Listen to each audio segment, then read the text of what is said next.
Hi friends, எல்லாருக்கும் வணக்கம். இன்றைக்கி முல்லைப்பூவில் ஒரு மாலை கட்டுறது எப்படின்றதான் சொல்லித்தரப்போகிறேன். அதுக்கு பூ கட்டுற நூல் எடுத்துக்கிறேன். நம்மளுக்கு எந்த அளவுக்கு லென்த்து வேணுமோ அந்த அளவுக்கு கட்டிட்டு இந்த மாதிரி சுண்டு விரலில் சுற்றிக்கணும். நம்ம எப்போவுமே 2 பூ எப்படி மேலே 2 கீழே 2 வச்சு கட்டுவோமோ அது மாதிரி எடுத்துக்கிட்டு இந்த நூல் பூ வச்சுட்டு நூலை சுற்றணும். அதுக்கேற்ற மாதிரி கட் பண்ணி எடுத்துக்கிட்டோம். அடுத்தது இந்த மாதிரி பாருங்கள், 2 பூ எடுத்துகிட்டு பூ நம்மளை பார்க்கணும், காம்பு ஆப்போசிட் சைட் பார்க்கணும். அந்த மாதிரி வச்சுட்டு மேலே அந்த காம்புக்கு மேலே நூலை சுற்றி எடுத்து கீழே கொண்டு வரணும். நான் பண்ணுறேன் பாருங்கள்.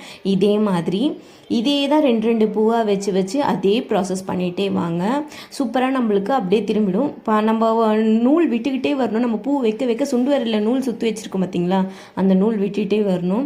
இப்போ நான் ஓகே கட்டிட்டேன். லாஸ்ட் இந்த மாதிரி த்ரெட்டை முடி போட்டுக்கிறேன். டைட்டாக முடி போட்டுட்ட பிறகு இந்த லூஸ் பண்ணிக்கிறேன் நூலை. இதை நல்லா நம்மளுக்கு டைட்டாக முடி போட்டுட்டு நான் ஆல்ரெடி கொஞ்சம் பூ கட்டி வச்சுருக்கேன். அது கூடவே சேர்த்து இதையும் ஜாயின் பண்ணிக்க போகிறேன். சூப்பரான